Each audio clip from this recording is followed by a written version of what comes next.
an hour and 45 minutes. That's like almost as long as one of my sermons. So,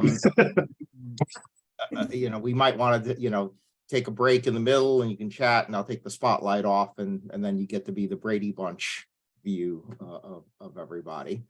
I do like to honor start times. One of the things that we have done post-COVID, one of the big changes was we start on the dot now. We have a countdown timer and worship services start exactly when it hits 0. Because online with your live stream audience, if they tune in, if you say the service is at 9 o'clock or 11 o'clock and they tune in at 9:01 and you haven't started, they click away. So we have a countdown timer and it goes, and I'll tell you, for our 9 o'clock contemporary service, they've started with 5 people in the room, and they're just going to the cameras, but a good at least half of our congregations online on a given Sunday, and so that's important for us. Well, I've been given a script that I am instructed to read to all of you as we begin. And first, I want to remind you that they did ask us to record these sessions, and so Zoom probably gave you all an automated warning that it is recorded when you got on. But we just want to make sure that we remind you to that whatever you say will be available to the public in perpetuity. So have that in mind. Greetings. We are so glad that you have joined us for this important educational event. This class title is Church in the Digital Age 101. And if this isn't the workshop you wanted to attend, you can leave this Zoom call by clicking the leave button.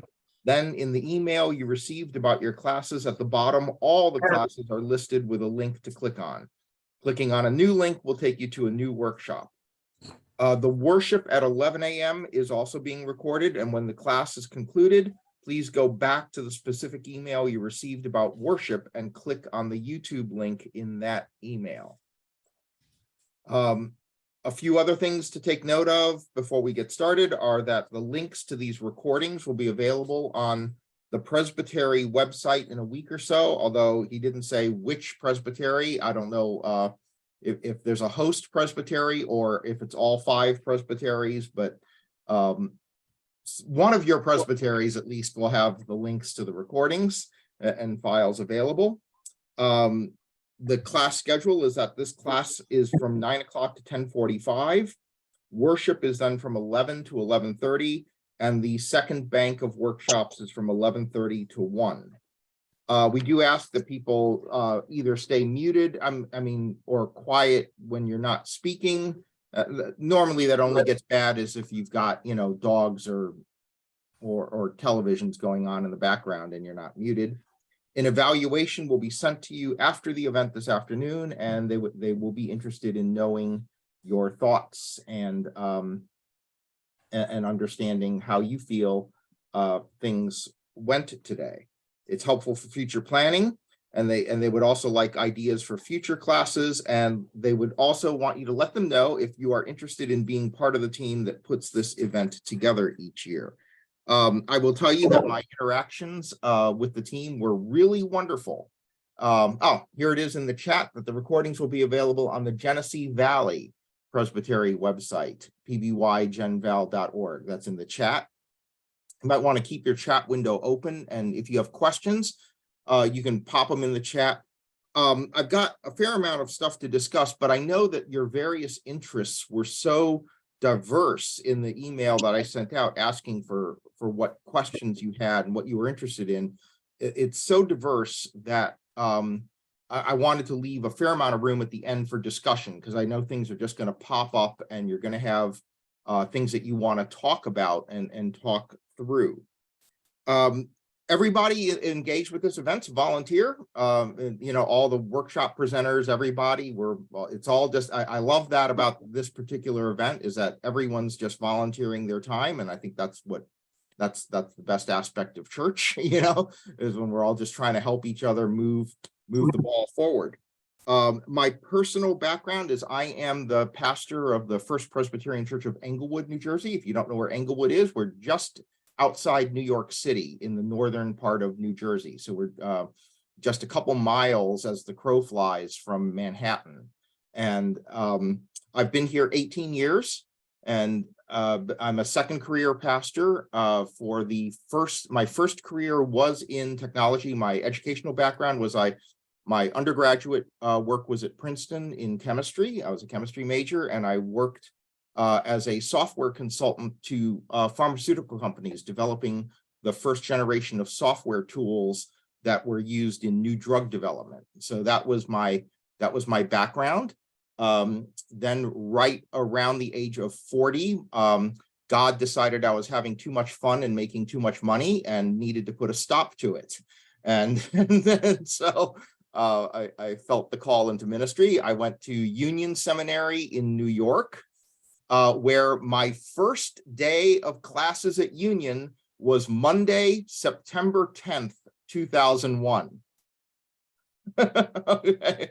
And so I start seminary on Monday, 9/10, and the 01, and the next day the world changes. And so so I've had an interesting run. You know, we've seen an awful lot of change. Here in my own church, we not only had the long COVID shutdown that all of you did, but in 2016, and it got interrupted by COVID, our sanctuary burned down. So you may have read about us in Presbyterian news stuff, because our historic sanctuary burned down on the Tuesday of Holy Week. And so we've kind of been used to adapting. So we've been used to adapting. We've been used to changing things on the fly, and it's all good. And we're under construction finally. Everything had to stop for COVID. We were just getting ready to get started, and then COVID blew our design plans out of the water by making all the prices insane and stuff like that. So, but we actually have shovels in the ground now, and within a year we should have our new sanctuary. Jim, Bruce Baker was at one of the other churches in Englewood. He was at Westside Englewood, which has since closed. And so, but yes, I knew the late Bruce passed a few years ago, I think. Yeah. But yes, I was an elder in this presbytery, and he was down the road from us. Okay, so that's kind of my background. And as we get going, I just want to start by saying a few things that we're going to talk about. We're going to begin by talking a little bit about background, a little about the culture that you're going into. And as we do this, reminders that only you know what your strategic objectives are in your congregations. Okay, so only you understand what you're trying to achieve. And technology is a tool. It's an element of culture. And as culture is changing, all right, congregations continually have to decide which aspects of a changing culture are we going to adapt to, and which ones are we going to fight. All right. And so you always have to make that decision for yourselves, because there are certain things, like I know congregations on the West Coast that sometimes have a late Sunday service, like you may have a large church that has Sunday morning services and then a late Sunday service. Every year on the West Coast in particular, they have a battle of, do you cancel the late Sunday service because of the Super Bowl? Right. So what do? Do you make a statement that we're going to hold fast to our worship schedule, even if nobody will show up because of the Super Bowl? Or do you adapt to it and say, hey, we're gonna cancel worship this day? All right. And these are the kinds of questions you continually have to ask. Are you adapting, or are you fighting certain things that are happening in culture? And whether you do that or not is a part of your strategic direction. All right. You have to decide what is strategic to you. We have things that are strategic for us. And in general, our policy is always, we will fight to hang on to our strategy, to the things that are core to our strategy, and we will let go of the things that that are not strategic to us. But what that is going to be different for each congregation. And so as we go through things and talk about them, you may sit there and say, this is not strategic for us, so we'll let it go, or this is very strategic and we will hold firm. The third thing that I want to remind you of is changing human behavior is especially hard the further someone is from the center of your mission. So a lot of folks have expressed things like, well, how do we get people back in church? That kind of thing. Okay, well, that's a matter of you're trying to change human behavior. And the further away people are from the center of your mission, the harder it is to change human behavior in the service of your mission. So this is going to be my initial and continuing exhortation to pastors and elders and deacons, the leadership of a congregation, that you have to be the ones who are going to lead change by changing yourselves if you want people to change. And so a fair amount of adaptation starts at the top. That's generally how we have rolled out changes. Here is the first thing we want is for the officers to adopt any kind of change that we're undergoing.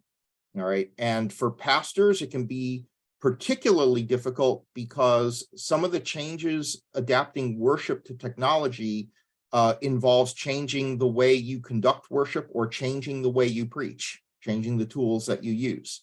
All right. In order to make it more effective. And if you decide and say, I can't or I won't adapt, that is, that sets an example, and that reverberates through an organization. Whereas if the pastors, if the leaders, if the officers say, hey, we're changing, we're willing to adapt, we're willing to change the way we do things in order to adapt, that sets a culture of change in motion through the organization. And there are going to be some things that we talk about that touch on ways the leadership needs to change. So ultimately, in a lot of things, there isn't a right or a wrong, especially as you start talking about how you do online worship or even whether you do online worship. It's not right or wrong as much as it is, will it serve your goals to do it or not do it? And you're the only ones who can decide whether it's going to serve your goals. Now, at the end of the day, it is always about people. All right. It's not about the technology per se. It's about the fact that the people we're trying to reach are immersed in a culture that's defined by technology. They're immersed in technology. It's defined by technology. And these are the lives of the people we're trying to reach. And so this is as much a matter of cultural fluency as it is technology, okay? And so sometimes what we're doing in terms of tech is to some extent performative. It's to create an environment that feels familiar to people who live in a tech-immersed culture. All right, so that it doesn't feel foreign. All right, at this point in time, the absence of technology feels different. All right, and it can feel like a relief, right? You have people who sit there and say, I'm going on a vacation where we're going to be unplugged for the entire vacation. All right, and they like that. I can't do that. All right, I would die. But some people enjoy that. All right, but it feels very different for them. All right. And if you drop people from that environment into one where there is no tech and there is no tech friendliness, they will feel it as having been dropped into a different environment. Is that strategic for you? Maybe it is, the way it is strategic for certain resorts that advertise that you can come here and be totally unplugged. But this is a strategic decision that you make in terms of creating an environment for the people who are coming to your church. See, one of the things, there's a business consultant named Jason Dorsey who consults with corporations about how to reach different generations. And he reminds us of something which is absolutely true. He says millennials aren't tech, he's a millennial, aren't tech savvy. We are tech dependent. And it changes everything we do. All right. And that difference between being tech savvy and tech dependent is something to remember. All right. As any technology gets adopted more broadly, it gets more mysterious, actually.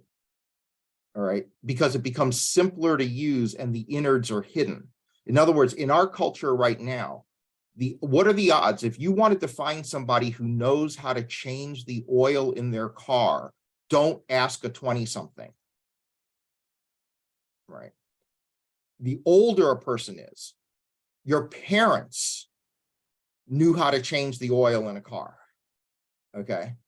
Your children know how to take it to the service station to get the oil changed, all right?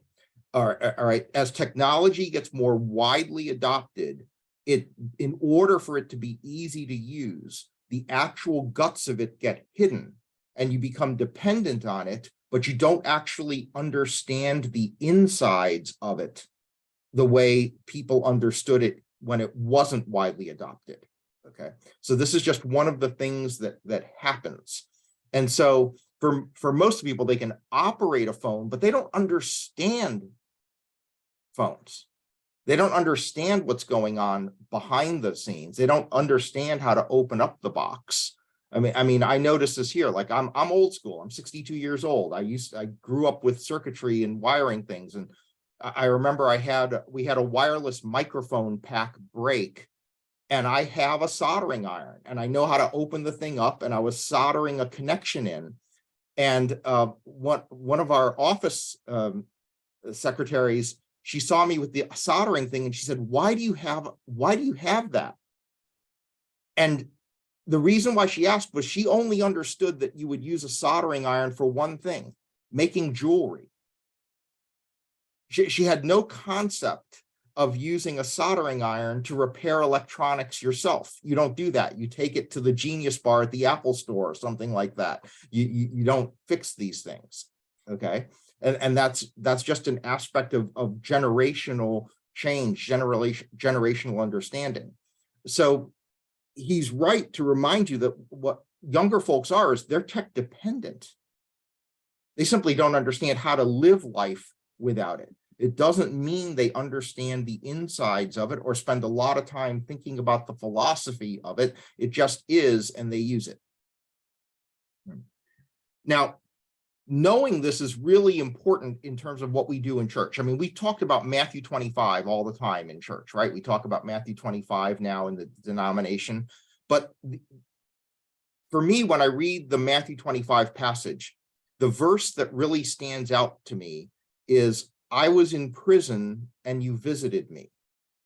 And the reason why that stands out to me is because the person at the end of the visit is still in prison.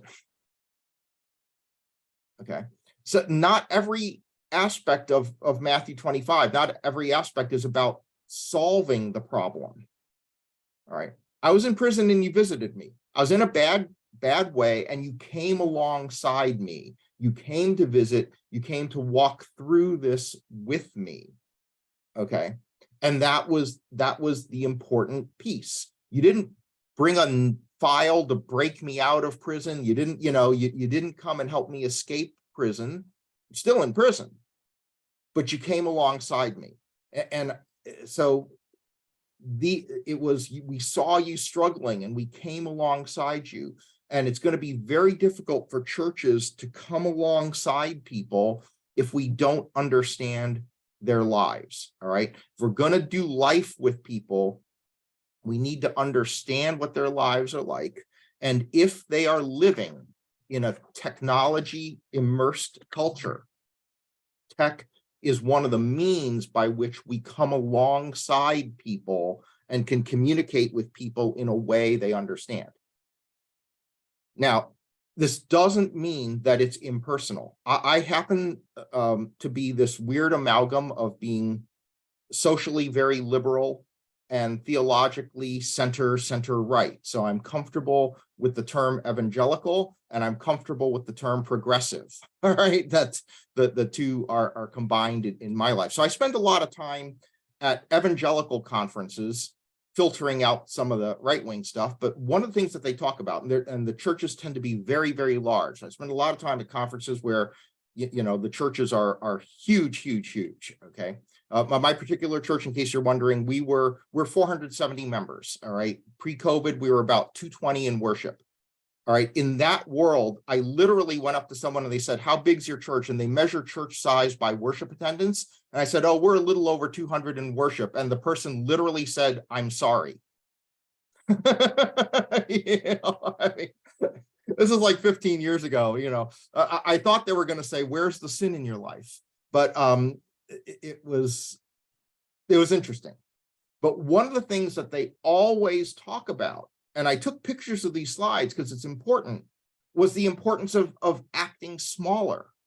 All right. It's central to their philosophy that the only way you grow larger is to act smaller. So small is not a problem. Okay.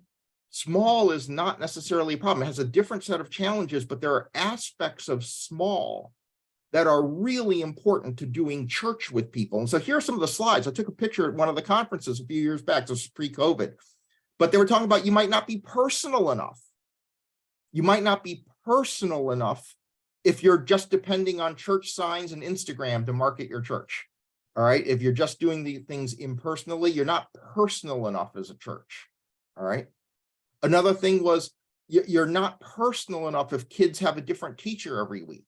Now, many of you we're in the same boat of not having enough church school volunteers and stuff like that. So our kids end up with the same teacher every week because we just don't have other teachers to throw at them. All right. We don't have this huge crew that we can just rotate people in and out, in church school classes. But they're like, keep the same teachers, keep continuity. If you just keep rotating people through, you're not personal enough. And they said, if most of your budget is spent on production rather than people, all right, and many of you are lamenting when we talk about tech that you don't have a budget for production, and they're like, well, if you're spending all your budget on production and not people, you're not personal enough. Okay, so a lot of small churches are lamenting what they don't have being bigger, and they have churches that are bigger lamenting that they're not acting small. And finally, this is important. If the term small group refers to a group over 12, you're not personal enough. Because here is the thing that we need to remember. Small is not necessarily personal. All right. Remember, all these slides were sent in a file to you yesterday, so you have them, you have access to them. But small is not necessarily personal. And this is the question. The goal of their small groups, of having small groups, is to have intimacy where people are sharing with one another in order that they're truly doing life together. So you can have small and yet not actually be personal. To be personal, you have to be small, because you don't share deeply personal things in huge groups. All right. I mean, some people do, but that's like a personality disorder. All right. But if you are sharing personal things, you want to do it with a small group of people that you trust. But just because it's a small group of people doesn't necessarily mean that it's personal.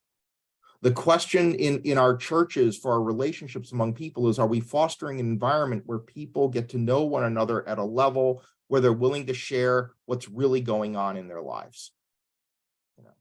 Like even in a small church, I would ask, how many of your people truly know the stories of the other people in your church? How many of them know things like how many of them had been married before? How many of them know whether they had ever lost a child earlier in their lives or miscarried? How many of them know these kinds of things in their lives? That's the kind of personal sharing that allows people to do life together. And so the building blocks of even these really large churches, of huge churches, as they strive really hard to get people into small groups where they foster the sharing at a deeply personal level. And so churches of thousands are actually built on units of 12 or fewer in their churches. And so if you're running a church of, say, 40 or 50, and you're trying to run it as a single group of 40 or 50, you probably can't get personal enough, because 40 or 50 is too many people to try and get personal with. And so it may be that a church of 50 needs to think of itself as 4 groups of 12 that can really do life together at a personal level. And so this talks about how we're going to use tech and get into building community. What's community? I love this definition. There's a woman, she's a consultant on community building. She's written some books. Her name is Carrie Melissa Jones. She defines community this way. She says a community is a group of people who share an identity and a mutual concern for one another's welfare. All right. I think that's a great definition of community. And so when we talk about trying to build community, whether it's online or in person, this is, I think, the definition of it. And I had an experience early on, as an early adopter in tech, I learned about this in the late 90s, back in the days of CompuServe. Remember CompuServe, Prodigy, those kinds of services? I was in a group on CompuServe of techies, a very eclectic group of really interesting people. I could post any question in there about anything and somebody knew the answer. But we had never met each other in person. And back in those days with the 1200 baud modems, you weren't even sharing pictures. So I didn't know what any of them even looked like. If I had walked past them on the street, I wouldn't have recognized them. But communicated every day. All right, questions posted. And there was a guy, and all I knew about him was that he worked for IBM. He was married, had 2 kids. I knew that much about him. And I wake up one morning to a message that he had been in a store that got robbed and he had been shot and killed in the robbery as a bystander. And what I remember profoundly was that I cried. I'm not really a crier, but it was profound for me in my understanding of technology, because I cried over this person who I had never met in real life, who I would not have recognized a picture of, would not have understood that he passed me on the street if I passed him on the street. But we had exchanged all these messages about various topics. And when he died, I felt the loss keenly. And ever since that point, I've pushed back furiously on anyone who says you can't build community online. I'm like, wait a second. I felt it. It hurt. And it was entirely online. All right. And so I've always pushed back about it because that group, we had an identity and we had mutual concern. And that made it a community. All right. Now, most people under 40 have experienced community mediated through technology. I mean, that's the reality. If any of you know people who are gamers, I'm not a gamer, but the gamers exist as a community online. And if you think that that simply means that they are teenagers in their parents' basements, the answer is no. The average age of online gamers is now 33, and 48% of them are female. So it is not teenage boys in their parents' basements doing this anymore. Those teenage boys have grown up. Okay. All right. And so these gamers, they're 33, 48% of them female. And if you think about it, look at that age. That's your target audience. What church isn't trying to reach a 33-year-old? Okay. And they're experiencing community online as gamers. Okay. This is our Connect card. Visitor card. We've got online version of it. You come to the church.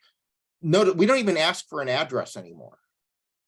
We'll find that out later if we need it. But why are we using snail mail? We only ask for a name, an email address, a phone number, and then the last thing is anything else you'd like us to know. And notice the phrasing. Is there anything else you would like us to know, not what we want to know from you? The reason is if your contact form looks like a 1040, they're not even going to start to fill it out. All right. The more it looks like you're asking for, the less likely it is that they will even start the process of filling it out. So we just ask for a name, and email, and a phone. We just want to start the relationship. All right. We just want to begin the relationship with you, and we just need to know how to connect with you. Now, a lot of the things we're going to talk about as we move forward into the actual tech stuff is going to feel different, but I love this slide that they had at that same conference that I went to. It was this. We can't make the mistake of sacrificing this generation on the altar of our preferences. We can't make the mistake of sacrificing the next generation on the altar of our preferences. And these are preferences. All right. For some reason, the same people in my church who don't understand why we need screens to worship demand bulletins. It's just a preference. All right. We don't need screens, but we need paper to worship. And then you've got other people who are like, we worship with screens, we don't need paper. Okay. Preferences. All right. It's what do you choose to do? Now, a lot of the questions that you had to do with how do we build community on Sundays and stuff like this. And one of the things that we need to remember that became really clear to us in COVID is that most Sunday interaction is not actually in worship. Worship is not an interactive sport, okay? It's worship adjacent. It was coffee after worship, all right? It was the parking lot, all right? So a lot of the interaction on Sundays physically was actually worship adjacent, not actually in worship. And the problem is that online adjacent does not work very well. Because you've all seen this. If we end this workshop 20 minutes early and I just click off into massive Zoom mode and let you all chat, 3/4 of you will click off right away, if not more. Okay. Whereas if we were together in one room and I left the room, most of you would probably stay and chat. It's just a difference in the environment. Online adjacent interaction does not work as well as worship adjacent in-person interaction works on Sundays. We haven't really figured out how to combat this on Sundays. We've almost given up. All right. What we have noticed is what we are doing now is we are running a ton of fellowship events on Saturdays. We're running a much fuller schedule of Saturday fellowship events to attract people, and they will come because you can't really do whatever. Our tree lighting event in December, all right? You can't really do hot chocolate and carol singing online. It's really ineffective, all right? So that they would show up for that. So typical thing, last December, we do this. We had over 200 people come for hot chocolate and carol singing and stuff on Saturday afternoon, followed by fewer than 80 coming back for Sunday worship in person. they were back online for in-person worship. Right. And this is what we're needing to do. We're needing to create intentional fellowship opportunities rather than hanging fellowship opportunities on the side of worship, which is what we used to do. We've separated them in terms of intentionality, and worship is worship and fellowship is fellowship. We tried a couple of things last year of hanging on events to the backside of worship.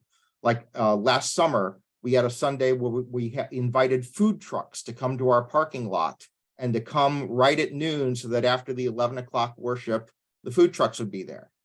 Did it boost our 11 o'clock worship that day? Not one bit in person. What we did notice was the number of people who watched online, knew when worship ended, and then drove to the church for the food trucks. Okay. All right.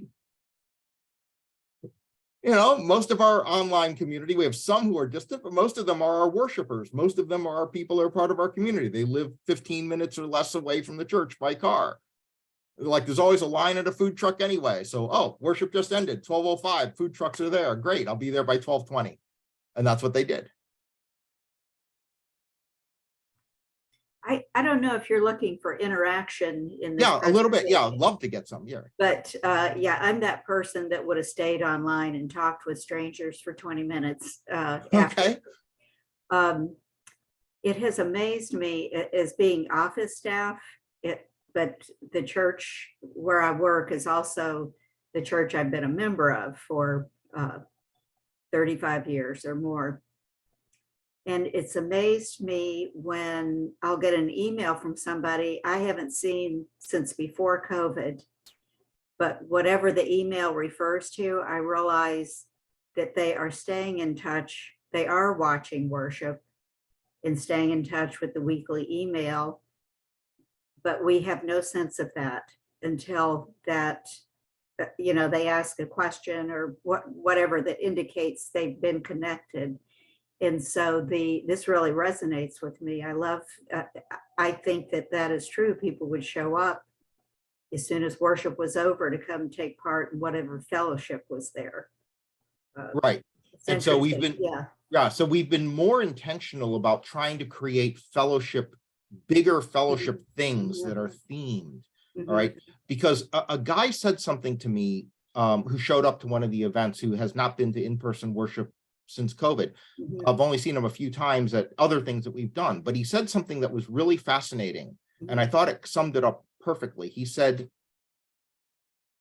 I understand. He goes, worship in person is better than worshiping online. It's just not enough better to get me out of bed. Yeah.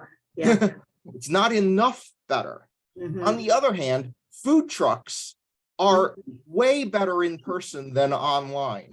Okay. All right. Yeah. You know, you don't want to watch people in line at a food truck. Okay. So the gap is so big that it gets people to get there.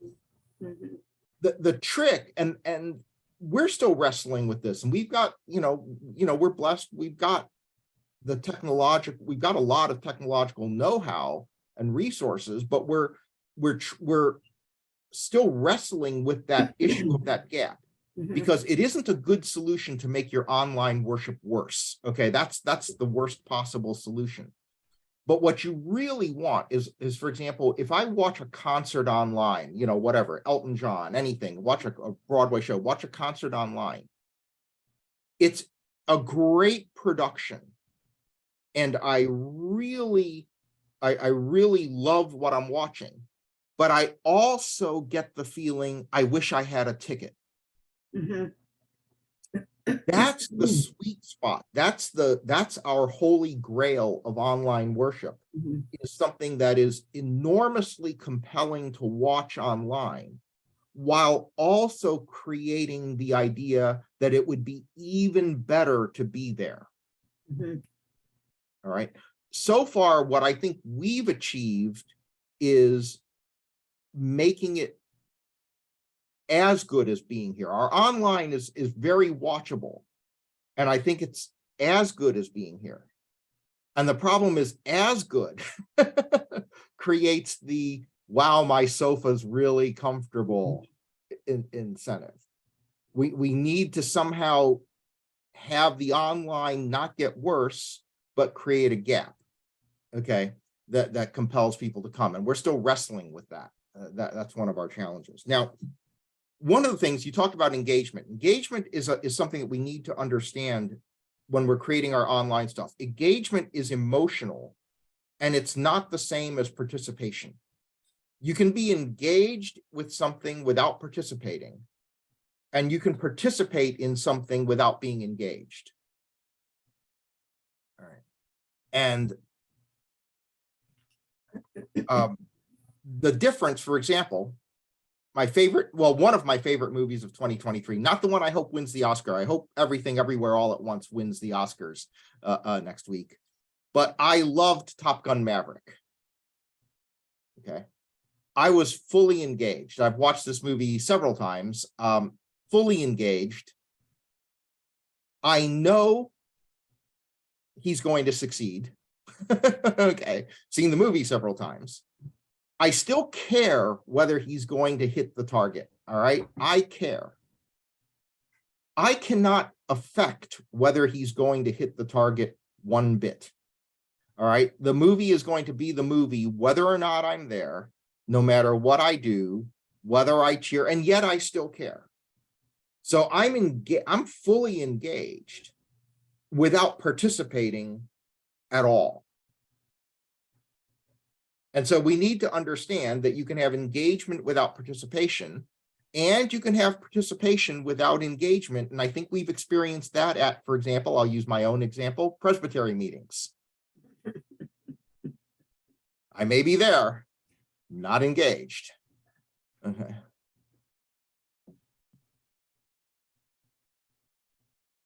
And so engagement is really, I care about what happens. All right. And that's what happens in the movie. And the other thing that the movie that Top Gun does for me when I watched it is it has an impact on me. It changes me. I come out of Top Gun feeling I can do it. I can do something. Maybe I can't fly a fighter jet, but I come away believing more in myself and my own capabilities to do something than I did before I saw the movie. I'm revved up to try something that I wasn't ready to try before. All right. And that's a positive impact that I hope worship has. Now, what are some of the things that the main thing we do to keep our online audience engaged is the way we handle prayer texts. So the way we handle prayer in our online service is the only way you can submit a prayer request, whether you're in the room or online, is by texting it in. Okay. We have an app, but you don't have to have an app, although I recommend that the pastor's phone number not be displayed prominently, but you could use a Google Voice number, which you could shut off. Okay. The reason why we use an app is because the app, which that we do have to pay for, it's not hugely expensive, but I understand budgets are tight. But that way we can give our deacons access to the mailbox that the prayer requests come in on. And so we have a system. So what happens is the prayer requests come in and I read them following the sermon. So I read them following the sermon. All right. We have two services on Sunday, a contemporary at 9, traditional at 11. So I read whatever has come in by the 9 o'clock service. We pray them together.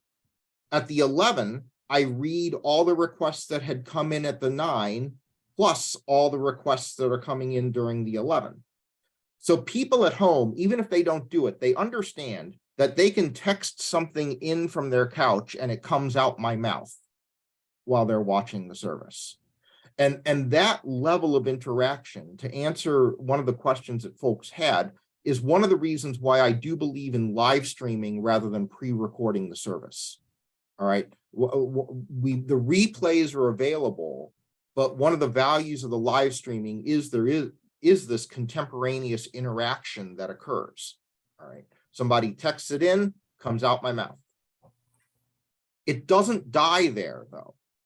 All right. What happens is that mailbox with all the requests gets copied out by one of our deacons and emailed to our prayer chain. So we still have a prayer chain. So all the requests get copied out and emailed. And every single prayer request gets followed up with by a deacon. All right. If we know who it came from, because we've got their phone numbers in a database. Okay. So if we know who it came from, they will get, depending on what it was, they may get a card. They could get flowers. They may get a phone call, or at worst, if we don't know who they are, they get a text message back on that number from one of the deacons saying, hey, just wanted to find out how that went. So essentially, if a person texts on Sunday, I'd like prayers because I'm going in for a test on Tuesday, a deacon will text them on Wednesday to ask how did it go. All right. Yeah, go ahead, Patricia. Out of curiosity, what kind of time are you talking about right after the sermon to read through those to the congregation? We get in our context, we typically get between 5 and 15 requests a week. Mm-hmm.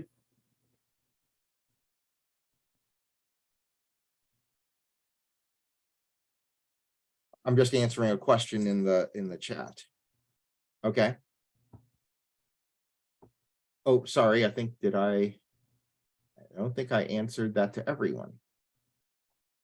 All right. Okay. And so we get 5 to 15. We probably spend the prayer time's a good 5 minutes of the service, 5-6 minutes. Okay. But I think it's one of the most important things we do. That's what has everybody connected with each other. And the fact that they get a follow-up, I will tell you, the impact of that deacon follow-up by the end of the week is amazing on people. All right. Because we had a new couple, typical trajectory. So a new couple came to worship for the first time in January in person. After watching, they told us they'd been watching the service online for a year before they decided to drive in person. They live approximately 2 miles from the church. So they hitched up the dog sled or something to get here. Okay. About 3 weeks after, they put in a prayer request because his wife was having a precautionary MRI done, but they wanted to rule out a brain tumor with some behavior she was having. She got follow-up from the deacons. I heard from them, they were floored by the deacon follow-up with them. How'd it go, getting the result? I mean, that's how you cement them in. Judy has your hand up? Yes, I do. I have a quick question about sharing information from those prayer requests. I'm sure all of us wince at the idea of public prayer. How are you doing? Oh, gee, I'm all bound up. How do you handle those kinds of live questions? Do you have permission from the person? Are you praying for yourself? How do you handle that? Okay, the presumption, first of all, we don't tend to read last names very often, okay?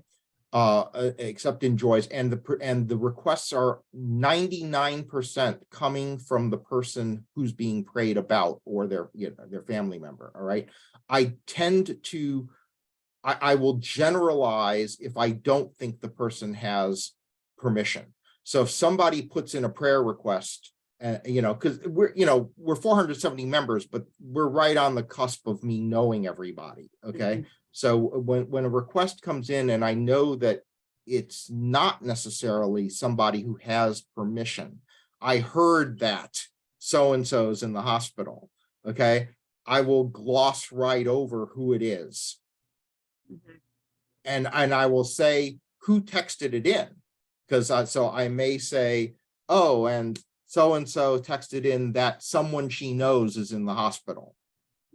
And I'll ask for prayer for that. Okay. I see that. That's helpful. I think we've gone kind of in the opposite direction with technology. In fact, we don't live stream for that very reason, because when you have a congregation that's a little more emotive, sometimes really weird things happen and they're live streamed out, and so, I mean, I'm embarrassed. I'm not on at all. It's all the people, in the pews with me. But anyway, I appreciate the question. Thanks. Yeah. And I do have to gloss over some of I do get the occasional bizarre prayer request that I have to creatively rephrase to make it sound like it came from someone sane. That's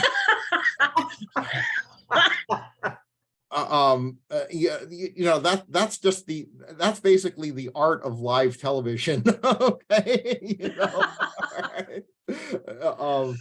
Because sometimes you get one that comes in, it's like, yeah, all right, I had to rephrase it. Well, yeah, Patricia. I'm sorry if you want to tell me to stop talking. No problem. Please do. I love this idea because we came so close to doing what you've done and missed the mark. Ours was more when we reintroduced taking up the collection at the 10 o'clock service, where they still don't do it at 8:30. Most people have now switched over to just paying electronically. They're sending their offering in that way. And so you're taking an offering where most people aren't putting anything in the plate. So we created a prayer request card, or Okay. just a request, anything. Right. There's multiple, do you want this, or this, or a prayer request? But it just falls flat because the minister's not getting them until Monday morning, and they're not going anywhere really that I'm aware of. He may be passing them out to deacons, or it might go on the prayer chain, but the follow-up to the person that puts it in is invaluable. I love this idea, and Right. you Now, guys really nailed it. But Patricia, I'll tell you that first of all, we call it joys and concerns. Right. And I emphasize that we don't just pray to God when we're in need. Right. Anything you want to celebrate is wonderful also. Mhm. We used to use cards. The cards disappeared. We stopped taking the offering physically in worship after COVID because everyone was giving online. We have offering boxes at the back. Mhm. But we used to use cards pre-COVID, and then immediately after COVID, we not only weren't taking an offering, but people didn't want to be handling cards. Mhm. Pre-COVID, we actually changed, and this is the thing, we changed our order of worship to Mhm. move the offering early and the pastoral prayer late, Mhm. so that the ushers could pick the cards out of the offering. Oh, okay. And one of them walks up the side aisle and handed them to me at prayer time. Okay. Mhm. And so this was the thing, when I talked at the beginning about adaptation and strategy. All right. So we sat down in a committee meeting and said, well, how would we handle prayer cards? Because we hadn't had them before. So I introduced, well, how about if we have prayer cards? Great, good idea. They like that. We're like, now how will the mechanics flow? When will you collect them? Because they said, well, we could have people leave them on the way in, but people often don't even think they're rushing in. They're coming in late. So like they want to fill out a card once they're seated. We're like, well, then how do we get them? Well, the answer is, well, the offering would make sense. At that point, the offering came after the pastoral prayer. Right. The service. So we said, let's just move it. Let's just move the offering early and move the pastoral prayer late, for the mechanical reason of being able to get the cards extracted. Right? Now that we don't have an offering or cards, and someone says, why is your pastoral prayer where it is? The historical reason will be that. It's going to be another one of those things in churches that you do for a reason that is lost to history. Yes, exactly. Exactly. Great, thank you. Right, but the willingness to adapt, I think, is important, to sit there and say, okay, how are we, if this is what we want to do, and having the people put prayer requests in dynamically is really important to us strategically. So we're willing to change anything else in order to make that happen. Right. Thank you. Because we've got to make everything that we do serve the more important strategic emphases. Any other questions, stuff? Richard? Yep. Yes, if I may. One thought and one question. One of my former churches used to have printed in the bulletin or on the screen that prayer requests would be collected during the first hymn, which actually worked out pretty well, except you couldn't always read the handwriting. But the other, it's true, people. The other question is, when these texts come in, are you receiving them in the pulpit, or what is the mechanics of how they're showing up that in works? an app on my phone? Okay, so you have to pay attention to your phone during that time. At some point, you have a way to, or you just scroll through them, or Right. Well, it's showing up in a special app. There's a mailbox on my so there's an app, and you won't see any requests in there right now, because what the deacons do is after I don't think you can read that, but see, it just says nothing in your inbox. Right. So what happens is I just You read them. I just read them. So I pull Okay. out my phone and read them. Now, Okay. as I'm getting older and my vision's getting worse, Mhm. people have suggested that I put the app on a tablet or something. Yeah. Because I was told that on the live stream, I'm not putting forth the very best look. I'm giving off a little bit of a Mr. Magoo vibe as I'm trying to read the requests. Richard, I just got my computer glasses. I now have 3 pairs of glasses, so I feel your pain. We're contemporaries. Thank you. I appreciate that. Okay, great question in the chat. Okay, from Mike about sending contribution statements to people who gave via PayPal.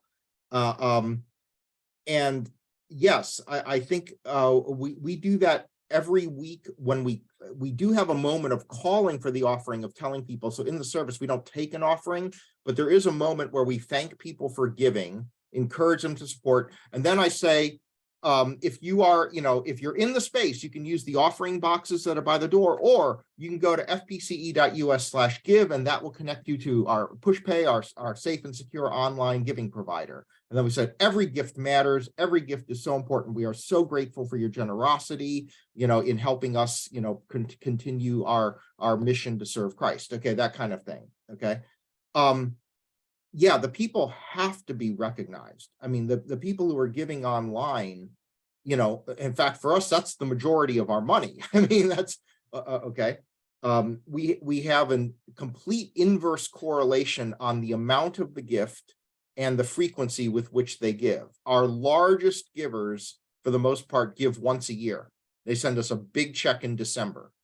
All right. Then our second tier of major givers gives monthly. And the weeklies are the smallest gifts overall. Okay. All right. And that's just the way it works in our congregation. I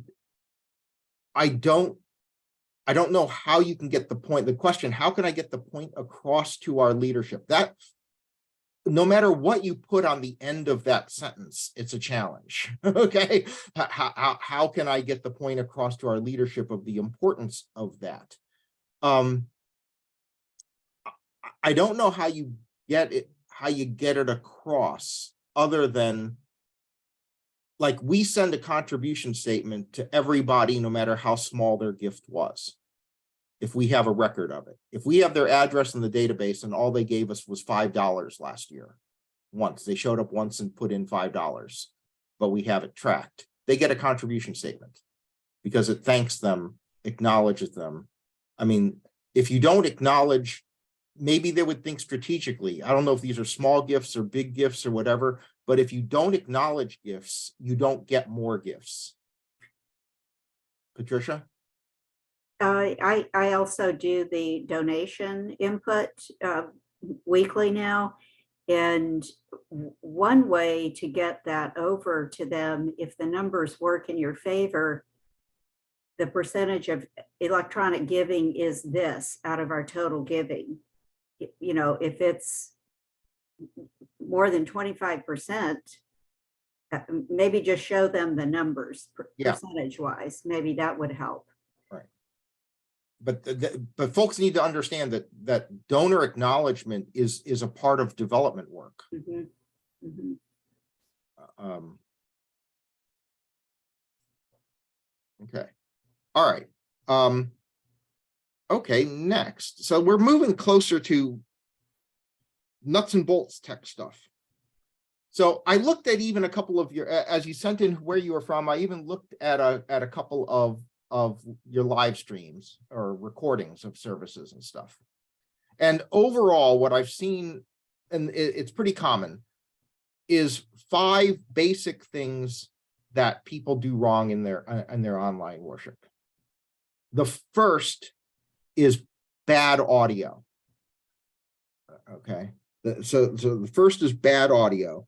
The second is the high camera angle, the pigeon view of worship. Okay, the third is really wide camera shots. And I know you'll have reasons for it. We're going to talk about how you cure that reason. The fourth is distracting backgrounds. And I have a wonderful picture of our own experience with a distracting background. Sometimes you need to remind your choir that they're on camera if they happen to sit behind you. Okay. We ended up putting up a panel. We ended up after this, we put up a panel to block the view of them for the reason that we couldn't control them.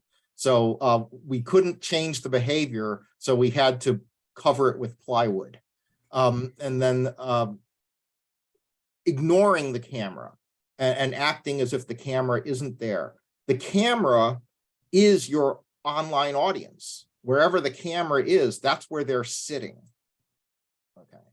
And so let's go over a few things. Now this is where it starts to get geeky technical and harder to deal with in an online setting. But first, worship is more oral than visual. Okay. All right. It's generally not that visually interesting. Worship with bad video is radio, and worship works okay as radio. It's actually not that bad as radio. All right. Worship with bad audio is a silent movie, and it's just not comprehensible. Okay. All right. And many people actually online are only listening to the worship anyway. They're doing something else. They're cleaning the house. I know a lot of people have told us that they put our service on the replay when they're at the gym on Monday, and they listen to the service at the gym. Okay, so they're doing that. All right. Fourth point, really interesting that we have found. Many people now have 2 churches or more. Mm-hmm. All right. We're finding that a lot of people have a church they go to for fellowship and connection, and a preacher that they really like and listen to online. Mm-hmm. And so we're finding this phenomenon of people having a second or third church to be really interesting. We're noticing with great frequency now, even among our own people, the number of people who seem to have connections with another church, and the number of people for whom we are the secondary church to a primary church affiliation they have, where they're watching our service, but they don't come very often. But then suddenly they show up at a fellowship event, and then you're like, oh, great, good to see you. You know, like, how come we never see you on Sunday? And they're like, oh, well, I'm at my other church on Sunday morning. All right. We had a few of them show up for our Ash Wednesday service, the only time they've ever been with us in worship, because their own church didn't have an Ash Wednesday service. And so they showed up for that. So online has created this multiple church phenomenon, which is really fascinating. Okay. Okay. All right, so how to deal with microphones. Since this was the 101, if there were just a couple things I was hoping to get across to you today. One is the tightness of the camera angle, and secondly is to give you some technical facility with microphones, of just understanding how microphones work to get your sound better, okay? Because a lot of folks are just using the wrong microphone and they don't understand the difference. The reason why you'll have this handout and refer back to it, you know, why it was emailed to you, is because I don't expect you to remember this right away. There are 2 basic kinds of microphones. They're called dynamic mics and condenser mics. All right. A dynamic mic works strictly, you know, it's all air pressure, right? Sound is just air pressure hitting a diaphragm. Okay. Your ears are just eardrums getting hit with air pressure. Dynamic mics don't supply any power. The only thing that's hitting them is the air pressure, and they expect to be close to the mouth. All right. They expect to be pretty close to the mouth. A condenser mic has power, and it condenses sound. All right. It's powered, so it's really like pulling in sound actively. and it picks up sound from further away. All right. A lavalier mic, a lapel mic, is a form of a condenser mic. That's why it's picking up your voice from, 2 fists away. And we'll talk about that in just a second. All right. The lavalier mic is really affected by movement of the speaker's head. And so that's the biggest problem, is when the speaker moves their head, the sound changes dramatically because the mic stays in the same place. All right. A lot of people, you need to be thinking about if you use a lavalier mic, you've got to be thinking about choosing what you wear based on where you're going to clip the mic. Okay, you just have to have a place to clip it. All right. Sometimes I've seen people sew a buttonhole in their robe to be, if you wear robes. I don't wear robes on Sunday, but if you wear robes, sewing a buttonhole in, getting a seamstress to do that to get a place to pull it out. The ideal placement for the mic is about 1 fist under the chin. All right, so just look straight ahead, go 1 fist under your chin, and put it right there. On a man's shirt, that's about the 2nd button. Okay, but about 1 fist under the chin is a good placement for the mic. Any further, and you're going to have trouble picking up the sound, and you're going to end up getting more feedback because you're going to have to up the volume too much in order to pick it up, and then you'll get the extraneous sound, and that's where feedback starts coming in, is when you're picking up the sound from the speakers back into the microphone. Okay, putting it off to the side is really bad, because then when they turn their head to look somewhere else, you lose them completely. So centered, a fist width under the chin is your ideal placement for a lavalier mic to get the best sound. Okay, that solves some of the problems right there. What do these look like? You look at them, it's fun on what they look like. The dynamic mic usually looks like the ice cream cone. Okay, that's typically a dynamic mic. All right, they work best no more than 1 inch or so from the mouth. Okay, when a singer really puts it up to their mouth like that, we call that eating the mic. All right, you almost want to eat the mic. All right. The condensers are typically the pencil mics that you have on pulpits. Okay. Sometimes I walk into a church and I see a dynamic mic on a pulpit. That's going to be really hard, because at a pulpit with a dynamic mic, you're going to be way too far away. You're going to be 4 or 5 inches away from that mic ball, and it's going to be really hard to pick up. Okay. So the pulpit has those pencil mics, and then you've got your lavalier, which is a different form of a condenser. All right. Those pencil mics are receiving power. All right. You may not notice it because whoever installed your system didn't tell you that they were doing it, but they're receiving power from your mixer, from what they're plugged into. There's a thing along microphones, and I don't want to geek you out, but it's called phantom power. There's an ability on the microphone channel to put 48 volts of current, 48 volts on that line. And that's what's powering the pencil mic, is it's getting 48 volts from your mixer. Your lavalier is getting powered by the batteries in the transmitter pack in your belt pack. Okay. When you're trying to pick up a choir, you need a condenser mic that picks up from further away. If these are not too expensive, we're actually using a pair of these really effectively. This is a shotgun mic. Okay. And it's designed for video cameras when they're recording people. But this particular shotgun mic, it's a cheap knockoff brand that we got for $78 on Amazon, and it works better than anything else that we've used. All right. And to give you an idea of the distance it's picking up at, here's a picture of our choir in our worship space on Easter. Okay. And those red dots on the corners, the shotgun mics are on the other side of the wall pointing down at the choir. All right. So they're a solid 10, 15 feet from the choir, and the shotgun mics are picking that up. Questions? But if you're having trouble hearing your choir, get a shotgun mic and put it in front of them. Okay. If you put, and also put it in front of your best, if it's too close to the choir, put it in front of your best singer, because you're not going to hear, it's got to be far enough away to get a breadth of field that pulls in all the voices. Okay. If you put your mics too close to the choir, you only get the particular person who's near the mic. Anyone have a question on this?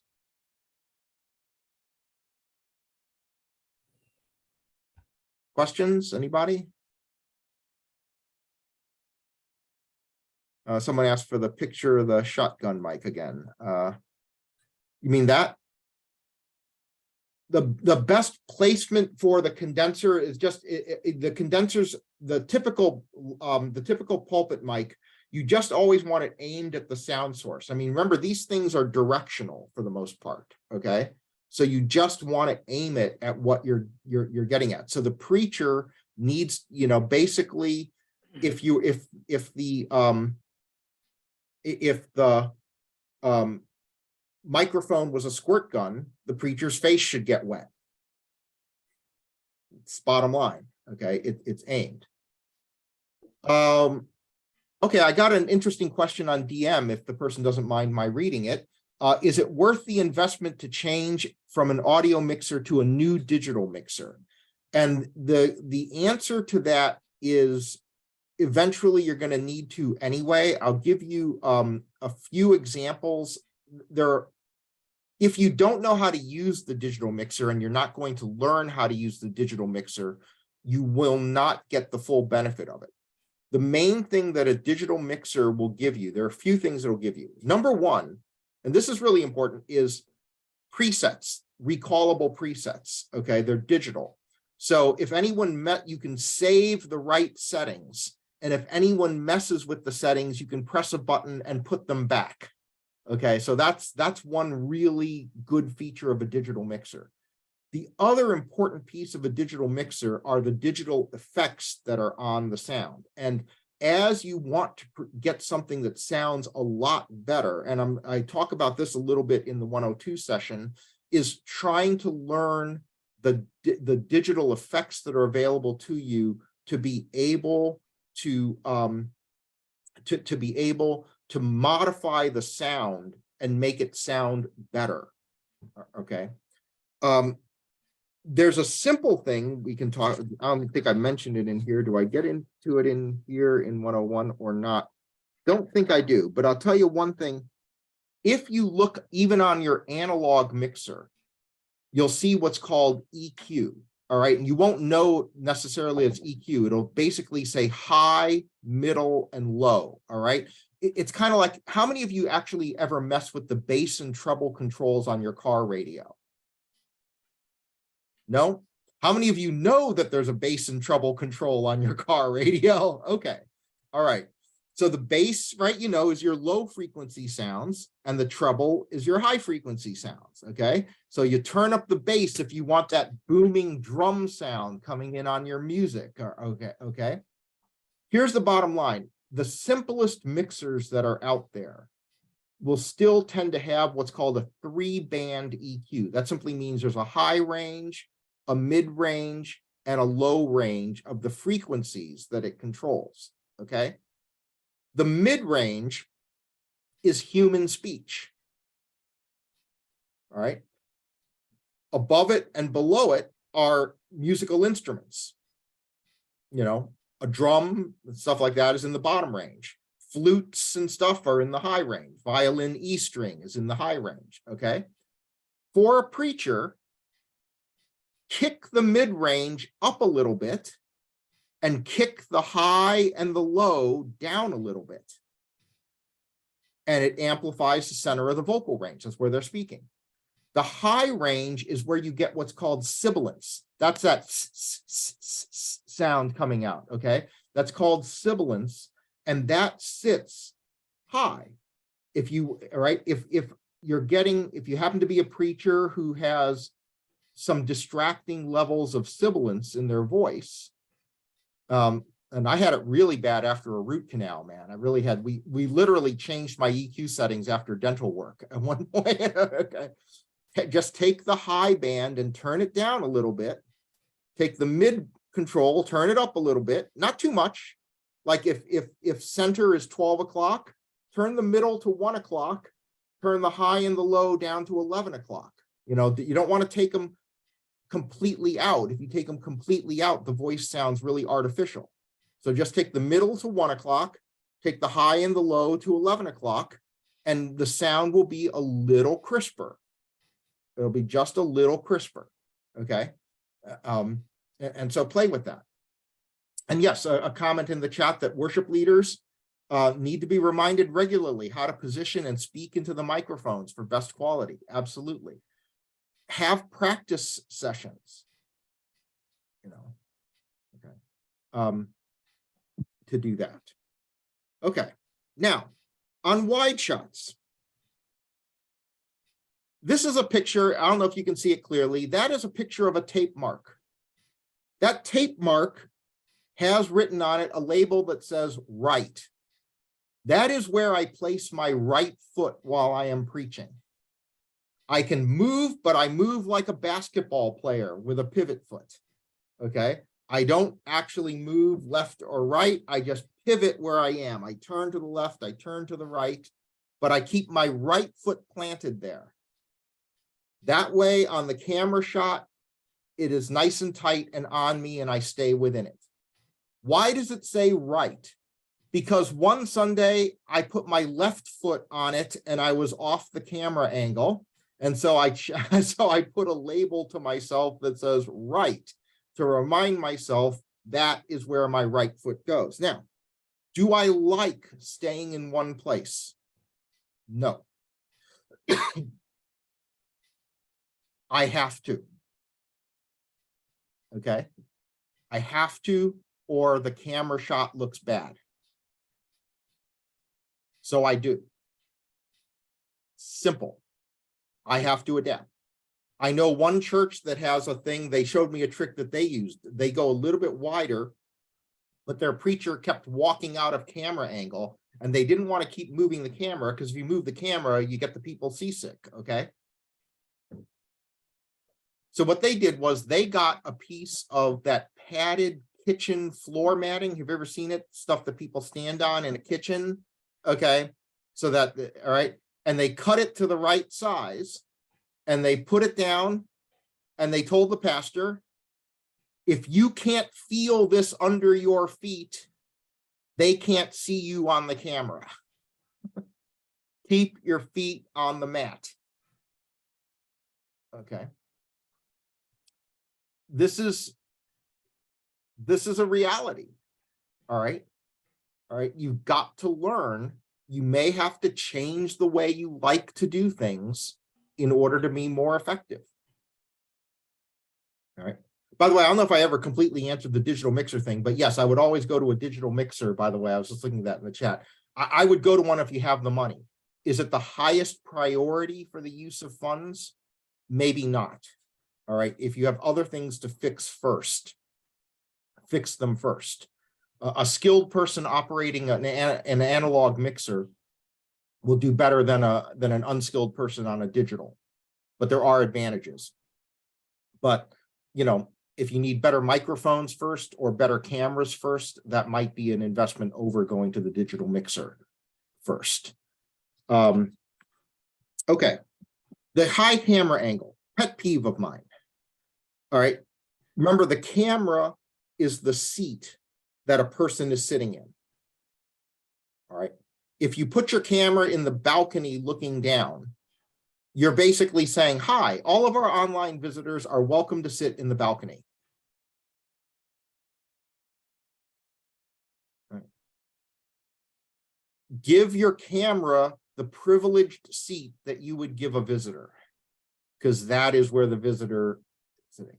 Everyone is visiting your church online before they're coming in person. They're visiting your website online before they're coming in person.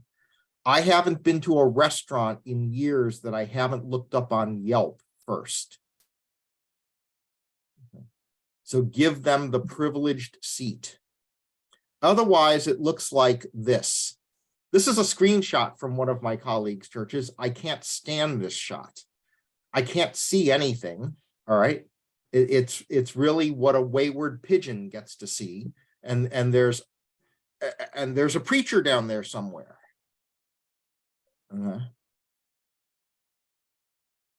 Now, the argument that you shouldn't ever have win the day is the belief that the equipment's distracting. People get used to anything. They get used to piles of junk. I'm sure that if you walk around any church, you will see piles of junk in the corner that your members have stopped noticing, but anyone else would. All right. Younger adults are entirely accustomed to walking into an equipment-filled environment. It's just not distracting to them. They're used to seeing it. They don't even notice. How many of you have put security cameras up around your churches, right? We've had to put security cameras up with our preschool and everything. All right. Those cameras are there. No one notices that they're there. We have people, sometimes they go, there's a security camera, like where? Right there. They go, oh, I never noticed that before. All right. The equipment will disappear very quickly. We don't ask people before we put equipment in. We just put it in, and in 2 weeks, they don't notice that it's there. Most people are watching on a phone or a tablet or a small computer screen. Most people are not watching worship on a big screen TV. So you need the tighter shot so that they can see clearly. A wide shot on a small screen doesn't work. Okay. When you're sitting in this worship space, you can see everything, but your eyes have focused on where those red lines are. Okay. So you're not actually noticing. All this other stuff is on the periphery, and you're focused on that, on the pulpit, and you're not watching the rest. Okay. When a person is watching on your phone, that phone is sitting inside a landscape of other things in their room, in their, excuse me, or where they're watching from. So you want that narrow field of view as your camera shot, understanding that the phone is sitting within a wide field of view where the person is watching. Notice also how the person's holding the phone. Things have completely changed. Remember when you used to laugh at people who were taking a picture like this and told them to take the picture like this? Everybody takes pictures like this now. Videos are shot like this now. Everyone watches things like this now. An Instagram reel can only be submitted in vertical format. It can't be submitted as horizontal video anymore. Okay. So vertical is the way to go, and understand that framing your shots, that understand that a lot of people are going to be watching vertically is also important. Okay. Distracting backgrounds. Pay attention to what's in the back. This is what caused us to put a panel in front of our choir, this shot. I don't know if you can see it clearly. See Rayvon there? He's asleep. Right over my right shoulder. His head's down. He's asleep. He's out. He's down for the count. We went to a tighter shot and put up a background so that now I look like this and you can't see them anymore.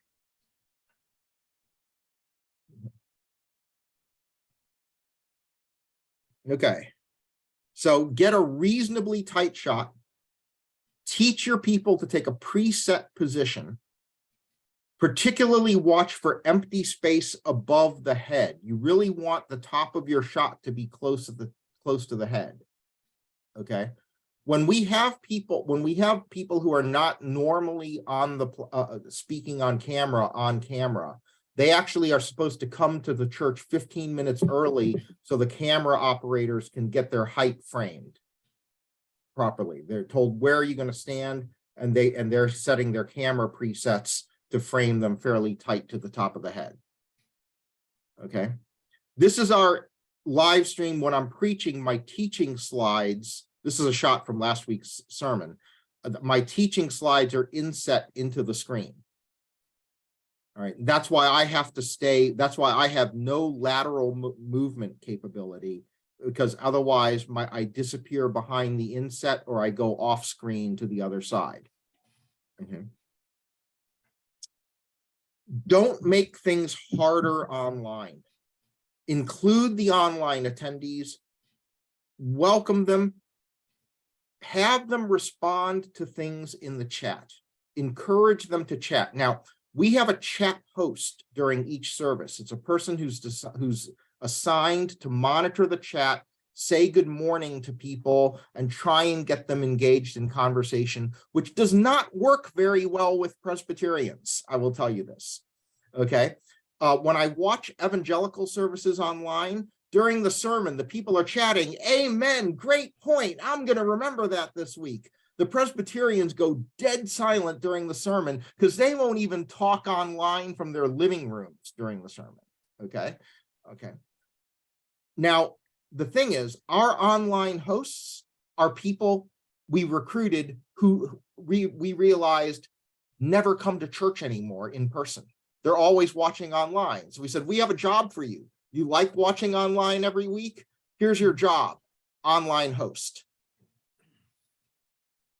And there's a couple of them, and they figure out themselves. If they're not going to be watching one week, they contact one of the others and say, can you make sure to be host that week? I don't even know who's going to be host on a given week. I don't know who's going to be on. I don't need to know. I just know they talk to each other. But if you have people who are only watching online, someone who's a shut-in and only watching online, you can give them the really important task of, can you be the online host? Can you say good morning to people? Introduce yourself. All right. Occasionally on camera, I may say something like, oh, we want to welcome everyone to worship. And if you're worshiping with us online, why don't you type where you're from in the chat? Just do something to get them to do that. Why don't you type where you're from in the chat? All right. During a baptism, when you have the congregational question, I always stop to remember, when the question is asked, go, and also those of you who are with us online, please type your response in the chat.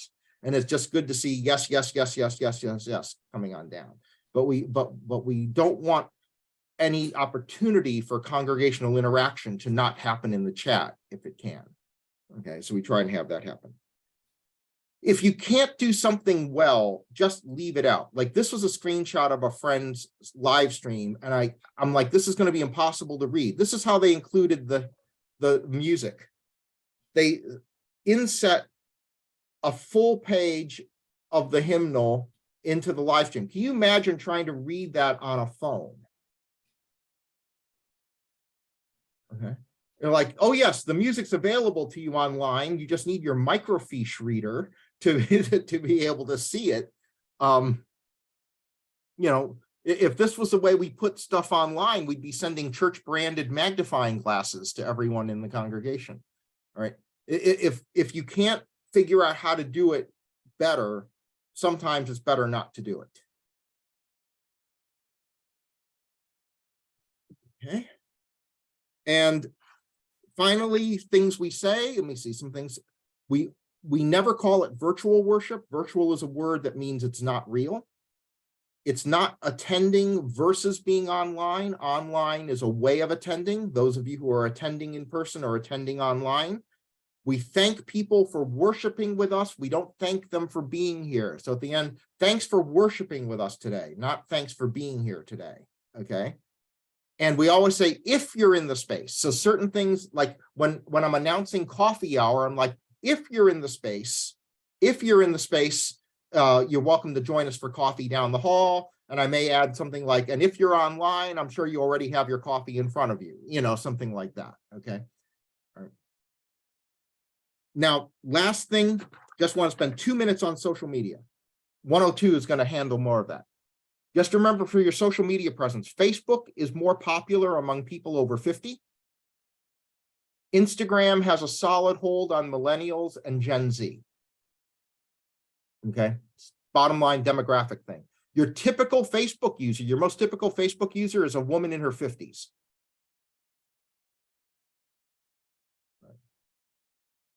I often joke when I'm in front of people who are younger people, I'll sit there and say, and talk about social media. I go, well, I'm old enough that I still use Facebook. Churches are rarely successful with direct response content. Direct response means, hey, y'all come down to the pancake breakfast on Saturday. You post that on social media, they're not coming. It's never going to work. Social media is about brand recognition and relationship building. It's trying to be social. You're trying to put forth an image of who you are and make yourselves likable. All right. So in that regard, the issue is that all you want to do is, who do you want people to think? How do you want people to think about you? How do you want people to think who you are? What kind of church you are? That's what you're putting forth on social media, is you're building your image in the community. All right. And you do this by posting regularly, be on brand emotionally, and then ask yourself this: is your post adding value to someone's life or extracting value? If I'm asking you to come to our pancake breakfast or whatever, I'm extracting value from you. Most of your posts should add value. Now, how do you add value to someone's life? It's not in a huge way, but the best response you'll get on a Wednesday, you just post an inspirational quote and say, you can do it. Why Wednesday? What's Wednesday in the work week? It's hump day, right? That's it's known. It's hump day. So post something uplifting on hump day. On Friday, post something recreational, something funny. They're getting ready for the weekend. Okay. That kind of thing. Post stuff, inspirational quotes, funny memes, things that just build your image. All right. Nothing that's against your values, but you can be funny within your values. Okay. You can be inspirational. All right. Post that kind of stuff, and then you're adding value to people's lives. They'll pay attention to you because, oh, every time I look at their stuff, every time their stuff comes up on my feed, I feel a little better. I feel encouraged. I feel cared about. I feel I laughed. Okay. And that's how you start to build a relationship with people online. If, just like if you were a clothing brand, you wouldn't just, it's a huge mistake when a clothing brand only posts like what their latest stuff is that they're trying to sell you. What would make you read and pay attention to a clothing brand's feed is if they interspersed like tips. Here's how you match. Here's the best way to match a this and a that. This is a cool way to match a sweater and pants. This is a great way to wear a sweatshirt, that kind of thing. If you posted clothing tips, you'd pay attention because then they're adding value to you. And then when it comes time to buy that item, you'll more likely buy it from them. Okay. But add value, don't extract value. In other words, your social media feed has to be about them more than it's about you. Post content that's interesting to the people you're trying to reach.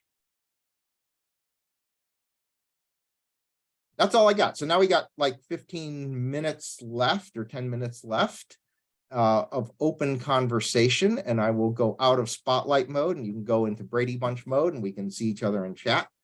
And any questions, comments, stuff?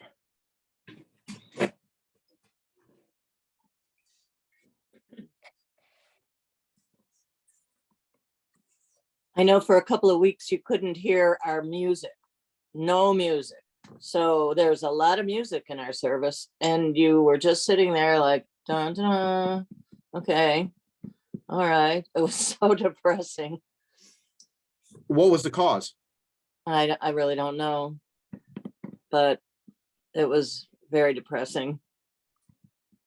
But Okay. that hasn't happened again. I know We have that one Is that our the organ- cause is that we need a minister of technology. right, we Liz. need somebody that takes care of it. just one comment regarding the audio, which is an essential part of broadcasting the worship. Frequently, the choir sound is really determined by the quality of your audio system. It's not the quality of the choir, it's the quality of your microphones. And I think that's where the shotgun microphones come in and have a major advantage. I go frequently to the Kodak Hall Eastman Theater to listen to the Rochester Symphonic Orchestra. And if you go there, you are impressed by the number of shotgun microphones they have hanging down from wires. That's not because the theater was badly built.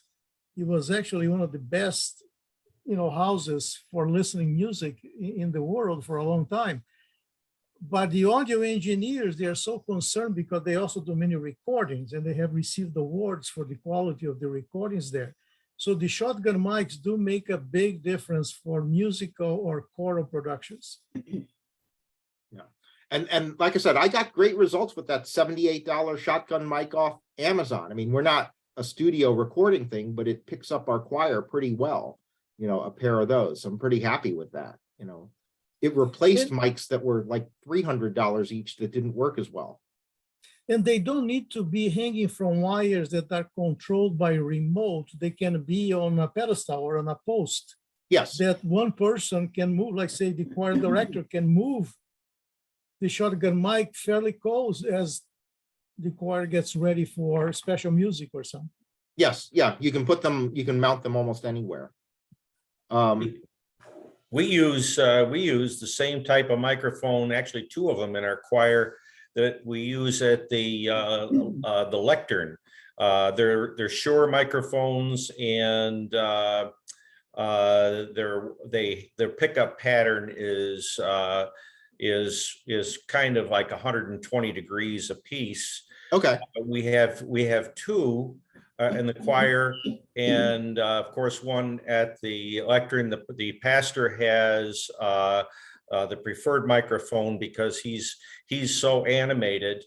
Another thing that I found with our audio, when you were talking about bass and treble, we're an older congregation, and the highs are more, for lack of a better word, legible.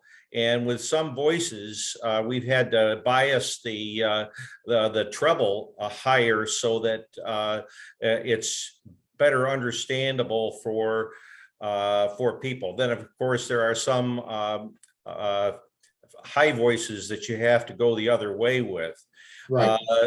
Insofar as feedback is concerned, we don't have that to speak of because our rule of thumb has been since, a number of years ago, minimize the number of open microphones that you have.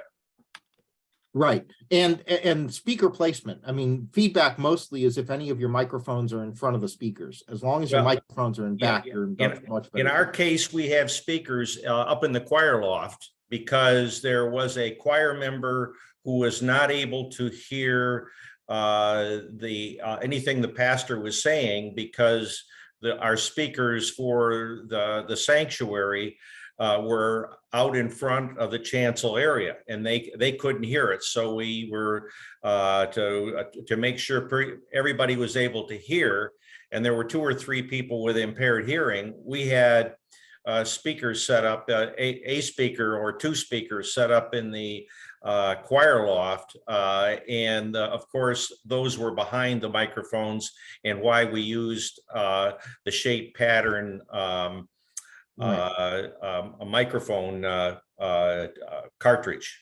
Now, if your mixer is capable of sending a separate output to different speakers, which is what we have, our monitor speakers for the choir only get the preaching into it. None of the music gets fed to them. So that's correct. We can do that. Yeah. Yeah, we can do that. Yeah, and so we feed only spoken mics, not vocal mics. Correct. Go into correct. That. Yep. Okay. By the way, one person put a question in to me, a DM, about asking about licensing and copyright issues. We have a contemporary and a traditional service, so we have both one license and CCLI. So hopefully you're licensing these things with the streaming option. One license has a catalog that covers most of the traditional music, we try to be good about it. I can't say we're perfect, but in checking every anthem against the one license catalog. But one license covers most of the traditional catalogs, most of the traditional publishers, and you can buy a streaming add-on that allows you to stream the music as long as it's in worship. CCLI covers all of our contemporary stuff, and we're basically not doing anything that doesn't come from a major contemporary Christian music publisher that CCLI is a part of. So we're really covered in that regard.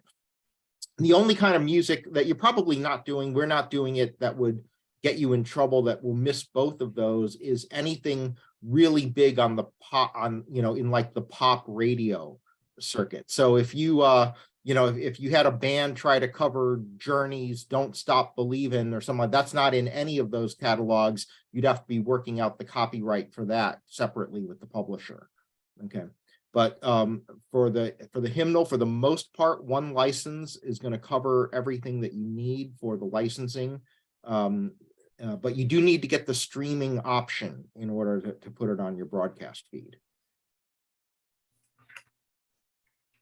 I have one question for the audience at large. Have you all watched your broadcasts on YouTube to assess quality of the broadcast? Yes. And someone I think had mentioned before that it's very important to instruct the service leaders, or particularly the liturgists or people who have speaking parts during the service, that they have to speak at the microphones, particularly with the impact dynamic microphones. Again, you have to be 1 inch from your mouth in order for the microphone to detect it.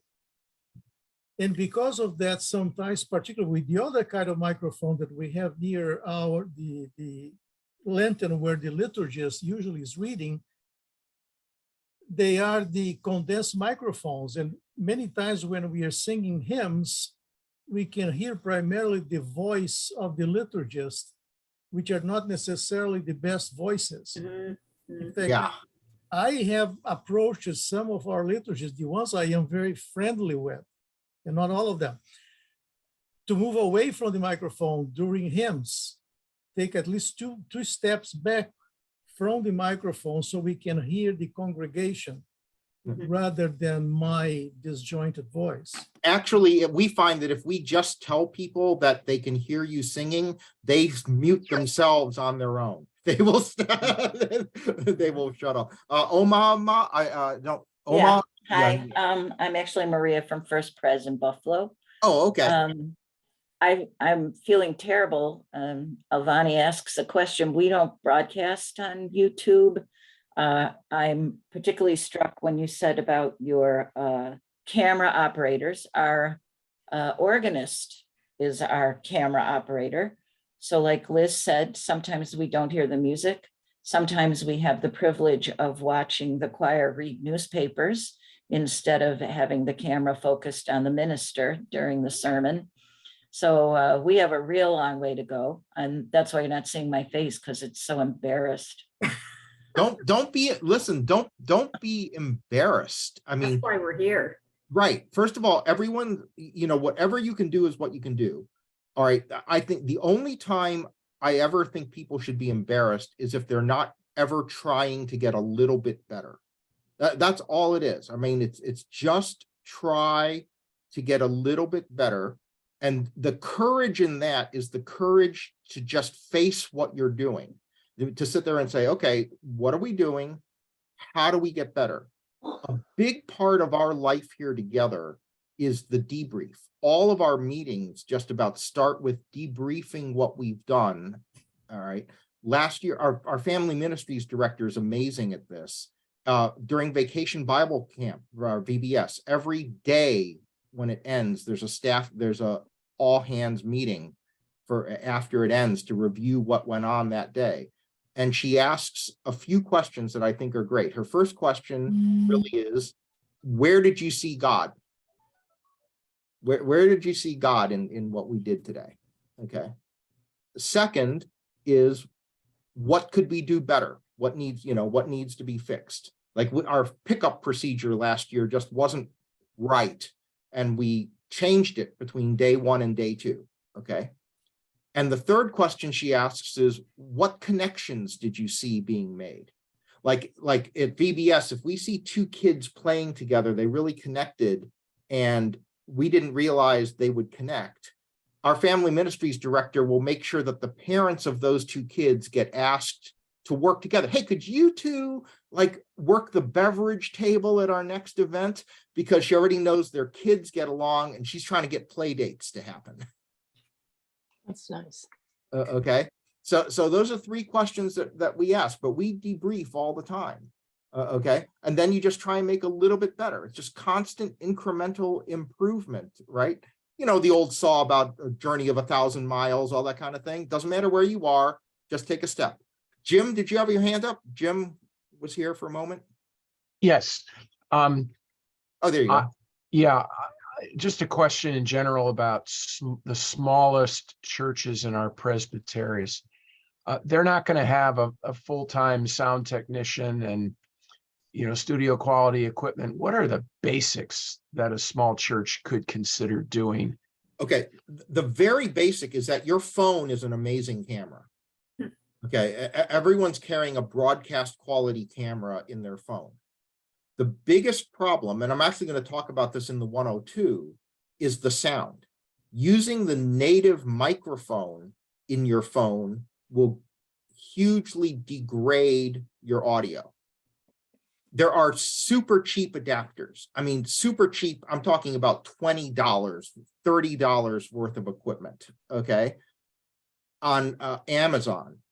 If you have, I'm presuming that every church has a microphone system in their church, has an amplification system of some kind. I don't know any churches that don't have any amplification in their church. Virtually every amplifier, the mixer, the thing that's powering your speakers, generally has a way to pick the sound off that's going into the speakers, whether it's a headphone monitoring, you know, plug, or a tape, the old tape out jacks for when you were plugging them into cassette tape recorders. Remember when all of us had cassette recorders hooked up to our sound systems to make cassettes to deliver to shut-ins? Well, that sound output off that 50-year-old piece of equipment that was hooked up to a cassette recorder that no one is using anymore, you can get an adapter for under $20 that would take that sound output and put it into your phone. And then if you pair up, at the very least, the optical quality of your phone camera with the sound output from your house sound system, you will get an infinitely cleaner sound going into your live stream. At the very least, you'll hear the preacher clearly. Richard? Yeah. We're a small church. We used to be a large church. We're a small church now. We're an all-electric facility with reducing membership. We've moved in the sanctuary. We feed, like you mentioned, off of a mixer panel. We go to a device called an iRig Pro Duo. It's a 2-channel device, and we take the audio right off the mixer panel and feed it into that for when we're live streaming in the sanctuary. Coming back to our energy for the winter, we have moved from the sanctuary to a chapel. And we are feeding the iPhone, which is our camera, directly to this iRig Pro Duo and our microphone is one of the Shure dynamic microphones from the choir loft. The Pro Duo has phantom voltage for the condenser mic. And if somebody wants to hear what the sound is like, we routinely record to Facebook, Horsehead's First Presbyterian Church. The audio is pretty good. We're just using one microphone. It picks up the choir. It picks up the keyboard that we have in there, and it's the keyboard in the choir is probably 30-40 feet away. So a Pro Duo is $230 or something like that. So that's what we're doing. Yeah. And so there are innovative, I can't give a super generic answer because the equipment's going to be very different. You know, like what do you get with the adapters? How do you hook these things up? In the 102 session, I'm going to go over some of those adapters. I want people to get a little more in the weeds on it. Okay. But you can find out how to do that. If you just Googled the question, how do I get sound, you know, a microphone input into my phone? Your phone has a great camera and a terrible microphone. All right, that's just the bottom line on it. Okay, it's a great camera and a horrible mic. Okay, so take the microphones that you have that are already better than what you have in the phone and pair up the audio from your sound system in the church. Just get that hooked into your phone, which may mean running cables down the aisle and taping them down properly or running a long cable around the side. But again, even a long audio cable, you're talking another $20. We're talking $100 all in with adapters and cables and stuff to do that. Somebody knows how to do this. Okay. I wish I lived closer to you. I'd be happy to stop by for an afternoon. You know, it really is not hard, but that's the easiest thing to do is pair up that broadcast quality camera you've got in your phone with the perfectly decent sound system that you have in your in feeding your sanctuaries, and you'll make a hugely measured improvement. Just they do hook together. Now, someone had a question in the chat about capturing congregational singing. What you can do is get another one of those shotgun mics and just point it out at the congregation and add it in. Just keep it down low. Keep it so that it's at a pretty low level, so it's just at a background level. But if you want to add in the congregational singing as the mix, that's what they do. When they're in that use, they're called ambient mics. You're just trying to pick up an ambient mic. Okay.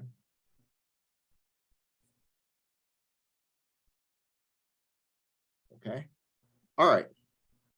We're at 10:54. Worship's in 6 minutes, so I guess we're about used up all of that time. I hope maybe I'll see some of you at the next session. If not, it'll be recorded. We have the handouts there. I want to thank everybody for attending. Thanks so much. I know this is Saturday afternoon that y'all could have been doing something else, anything else, playing in the snow, making snow angels up where you are if you're near Buffalo.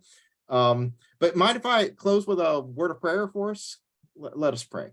Gracious God, I'm so grateful for this time together, and do pray that you would bless each and every one of these people who are trying to serve you and spread the gospel and help people have a deeper relationship with you, Lord. Whether they've been in the church for decades or whether they're brand new to the faith, Lord, they are all loved by you, important to you, and I know that you just want to have a better connection with them and that you want us to have a better connection with each other.